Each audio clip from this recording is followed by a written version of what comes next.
En Israël, il n'est pas question qu'un juif, quelle que soit sa conception, accepte de vivre une vie où son frère est en première ligne et lui refuse de le soutenir. Nous avons le plaisir d'être en ligne avec le Rav Eliaou Zini. Rav Zini, Shalom Bokertov. Shalom Boker Tov. Merci d'être avec nous ce matin. Je voudrais que l'on revienne avec vous sur cette manifestation des orthodoxes qui s'est déroulée jeudi dernier à Jérusalem et avoir tout simplement, on va commencer par une question simple et générale, votre avis sur ce qui s'est passé jeudi soir, ces 200 à 300 000 manifestants ou alors orthodoxes venus prier pour, on va dire, déjouer le spectre d'un enrôlement dans Tsahal de certains de ces orthodoxes. Écoutez, le problème est en fait un problème extrêmement complexe. Je ne dis pas compliqué, mais je dis complexe. Il y a du côté du monde Haredi une volonté indéniable de défendre la Torah. Mais ce monde est en train d'essayer de défendre la Torah dans une façon de voir qui relève de la diaspora de 2000 ans d'exil, mais qui n'a rien à voir avec la vie israélienne actuelle. C'est peut-être comme ça qu'il aurait fallu agir en diaspora. On doit s'enfoncer dans le monde spirituel, maintenir son identité juive, religieuse et profonde, et ceci exigeait pendant 2000 ans, une rupture totale avec tout le monde ambiant qui nous était étranger et même extrêmement hostile. Maintenant, nous nous retrouvons en Israël. En Israël, il n'est pas question qu'un juif, de quelque sorte que soit-il, quelle que soit sa conception, accepte de vivre une vie où son frère est en première ligne et lui refuse de le soutenir. Vous donner un petit exemple. Ce matin, il y a à peine quelques instants, une partie de mes élèves, des élèves de la Yeshiva, sont repartis pour 2 mois en première ligne pour la 6e fois. Ils sont en train de dépasser les 500 jours de Milouim. Et tout cela pourquoi? Parce que tout simplement, il manque à Tsahal 100 000 soldats. Pas moins que cela. Et c'est pas évident que dans un petit moment, on n'aura pas besoin de plus que 100 000 soldats, étant donné les menaces qui vont en s'accroissant tout autour du pays. Alors, on va rentrer dans le vif du débat. Je vous pose la question. Comment pas. C'est-à-dire dans les discussions que l'on peut avoir avec le monde orthodoxe, comment on ne parvient pas à les sensibiliser au fait, par exemple, avant la guerre, on peut dire avant la guerre, on vivait d'amour et d'eau fraîche dans ce pays, on peut dire ok, chacun peut se répartir le fardeau, ça peut aller comme ça, une petite armée intelligente et technologique, ça peut. Mais aujourd'hui, c'est clair, c'est évident, tout le monde le reconnaît. On a besoin du monde orthodoxe, comme peut-être aussi de certains réservistes qui ont été formés au combat mais qui ne servent pas dans l'armée israélienne ni dans la réserve. C'est-à-dire comment on n'arrive pas à convaincre le monde rabbinique qui est celui qui domine, on va dire ce public orthodoxe, de la nécessité de partager le fardeau, de la nécessité de combattre comme David Ameller à l'époque Daniel, faisait. c'est ce que j'essaye d'arriver à ce point-là. Et à mon avis, je pense que si on veut être honnête vis-à-vis de la situation et vis-à-vis de Dieu, il faut faire procéder à une opération de scission à l'intérieur du monde Haredi. J'entends par là distinguer la direction politique du monde Haredi et les Haredim eux-mêmes. Ça n'a rien à voir. La quasi-totalité de la direction politique est composée d'une bande de crapules. Excusez le mot. Aucune morale. La seule chose qui les intéresse, c'est leur intérêt. Mais ça, ce n'est pas la masse du monde Haredi. La masse du monde Haredi est là parce que c'est des gens profondément croyants, qui tiennent à la Torah, qui ont une estime incroyable pour la Torah, qui ont un esprit de sacrifice pour la Torah. Mais malheureusement, les politiciens n'ont rien à voir avec eux. Et les rabbins? Et maintenant, la direction rabbinique est menacée, comme de tout temps, par les dirigeants politiques, qui attrapent la direction politique par la gorge. Mais il y a un deuxième point extrêmement important qui est le suivant. Mais avant de le préciser, je veux rajouter un point. cette discussion et ce conflit à l'intérieur de la société israélienne n'est que la prolongation d'un conflit spirituel qui a démarré avec l'opposition au monde sioniste avec Herzl. Du moment, on vit quelque chose qui a démarré il y a 150 ans. Étant donné que Herzl, qui était Sfaradi, n'avait pas ni une barre, ni un Stramaï, ni des péotes, alors il est devenu très vite Il avait une barbe. l'ennemi de tout le monde à Kashur la Torah sans aucune justification. Mais revenons à notre problème. Il y a un autre aspect deux autres aspects plus exactement, qu'on oblitère. Premier point, il y a plus de laïcs qui ne vont pas à l'armée que de Haredim. Et ça, on refuse de le préciser. Et c'est malhonnête. Pourquoi tomber à bras raccourcis sur les Haredim uniquement sans parler des laïcs? C'est immoral. C'est un premier point. Deuxième point, il faut le crier haut et à haute voix. Tzahal ne veut pas les Haredim. Tzahal s'oppose aux Haredim, et pas seulement aux Haredim. Tzahal s'oppose à tout religieux. Il aime bien le religieux pour lui servir de chair à canon. Ça oui. Il y a 50% des personnes qui sont tombées en première ligne qui font partie du monde religieux, sioniste religieux, alors que nous ne constituons même pas à Bécochi 10% de la population.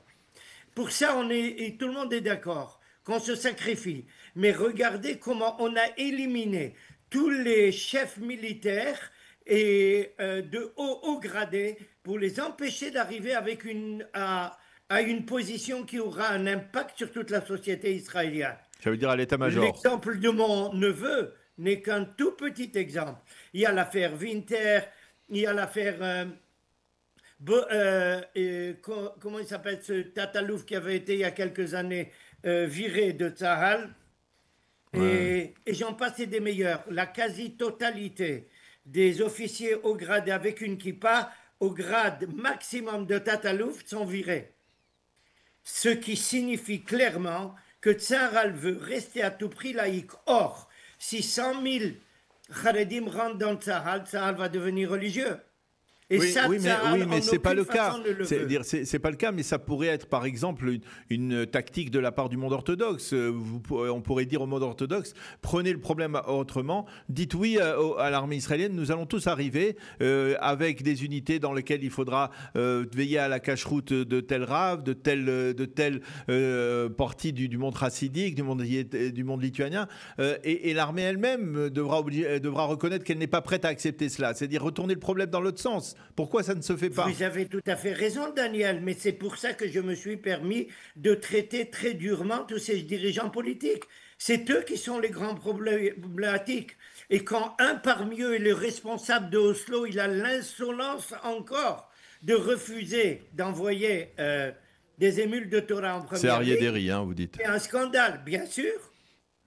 Bien sûr, c'est alors justement, puisque vous parlez d'Aryeh Deri et puisqu'on sait qu'on connaît votre attachement à la tradition séfarade, comment vous expliquez que le parti Chasse soit presque toujours inféodé aux orthodoxes ashkénazes et que parfois il est même devenu plus royaliste que le roi, c'est-à-dire plus orthodoxe que les orthodoxes ashkénazes, avec le Rav Yitzhak Yosef qui s'en prend à des rabbinim du monde sioniste religieux? Vous touchez un problème.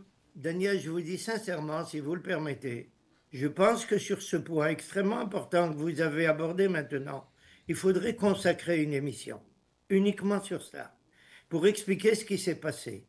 Le monde sfaradique est arrivé ici en Israël, est arrivé avec un enthousiasme incroyable qui relevait d'une profonde croyance que la restauration de l'État d'Israël était une dimension fondamentale dans la Géoula du peuple juif, et il s'est retrouvé en face de Ben Gurion et toute la gauche israélienne qui ont tout fait pour effacer violemment et virulemment tout le patrimoine religieux des communautés sfaradites.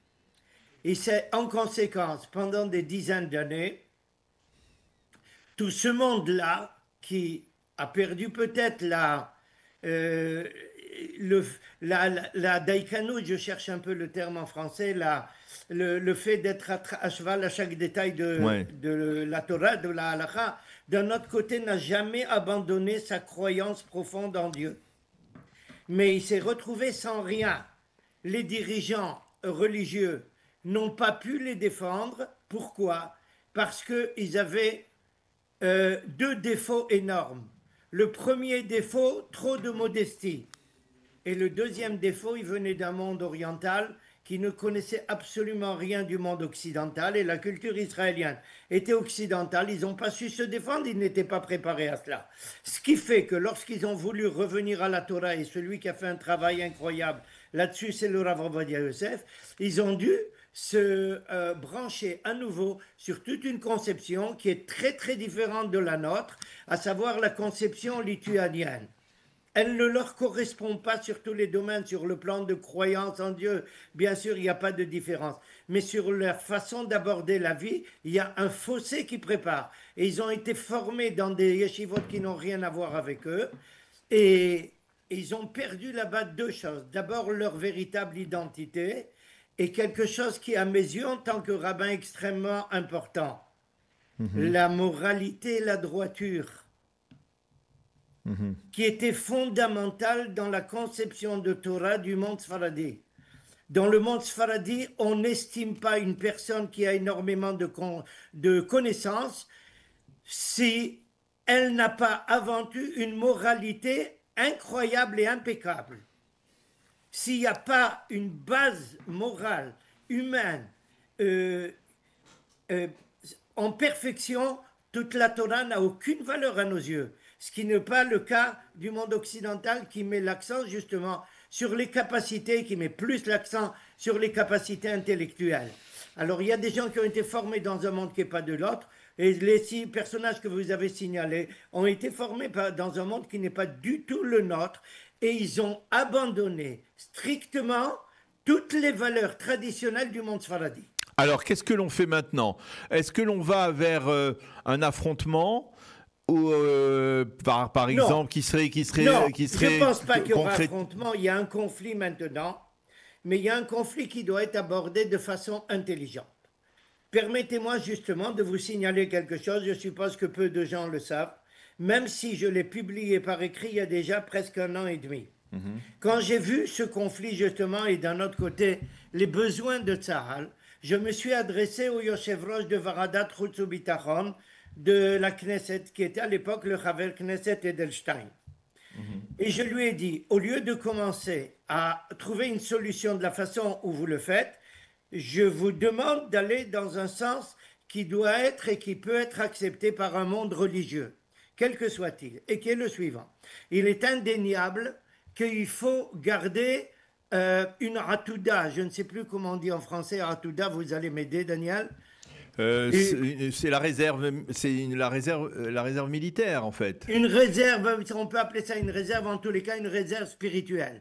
Des gens qui vont être les dirigeants spirituels du peuple juif dans la génération à venir. On a besoin de ça de la même façon que la Ratouda Académaïque, voilà. On a besoin d'elle pour qu'elle s'occupe de recherche d'ordinateurs, j'en passe et des meilleurs. D'accord? Maintenant, qu'est-ce que prétend le monde Haredi? Il prétend qu'il joue le rôle de la tribu de Lévi. Je ne suis pas tout à fait d'accord avec ça, je ne suis même pas du tout d'accord, mais je dis allons-y ensemble, puisque nous cherchons une solution et non pas un conflit, essayons d'aller un vers l'autre. Vous vous considérez comme la tribu de Lévi qui avait le rôle justement d'éducateur et de responsable spirituel du peuple juif, très bien. À la sortie d'Égypte, nous étions à peu près 600 000 personnes, 600 000 hommes, et parmi eux 22 000 Lévites. La population globale englobait environ 3 millions de personnes. Aujourd'hui, nous sommes à peu près, sur le plan juif, en Israël, 3 fois plus, à peu près 9 millions de juifs. Alors, quand il y avait 3 millions de juifs, il y avait 22 000 Lévi'im, très bien. Alors maintenant, il y aura 66 000. Je demande à dispenser 66 000 personnes, 66 000 Bachurei Yeshiva qui vont servir de réserve spirituelle pour la génération à venir. Je suis prêt à arrondir ça à un chiffre juif, 70 000. Allons-y pour 70 000.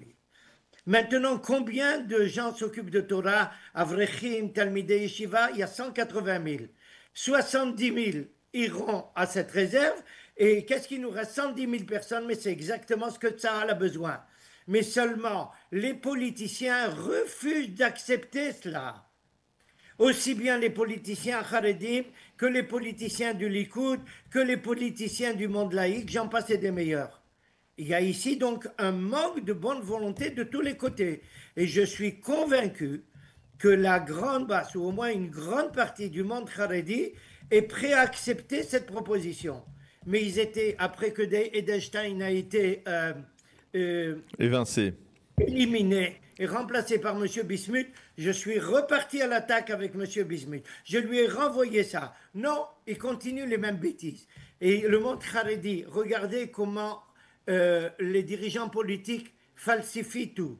Vous savez parfaitement que c'est mon neveu qui a monté la Khativat Hashmonaïm. oui. Et ils ont là-bas toutes les conditions qu'aucune personne religieuse du monde sioniste qui se sacrifie en première ligne n'a le droit de recevoir, n'a la chance de recevoir de telles conditions de service militaire.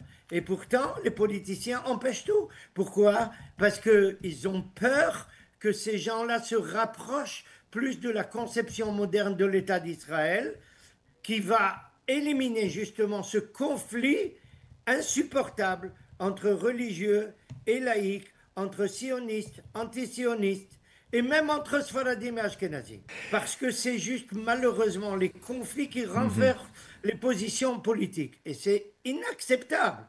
Il faut que nous, rabbins, nous fassions tout pour changer ça. Moi, personnellement, je voulais préciser, j'ai fait ce que je peux, à mon échelle, écrire aux politiciens qui s'occupent du problème. Mais ils refusent justement d'aller dans ce sens-là. Il y a une malhonnêteté politique en Israël qui n'existe peut-être nulle part ailleurs. Eh bien, on l'a bien compris, c'est une situation complexe et on voit votre implication, on voit votre enthousiasme, votre volonté d'essayer de retrouver une solution à ce problème complexe. Merci beaucoup, Rav Eliaou-Zini, de nous avoir donné votre avis sur la question. Votre proposition est intéressante aussi sur le monde orthodoxe, comment essayer de l'enrôler dans la Hatouda spirituelle. C'est une idée inédite qui vaut le mérite d'être explorée. Merci beaucoup, Rav Eliaou-Zini, d'avoir été avec nous ce matin sur Radio Kalita. Toda rabba à vous également.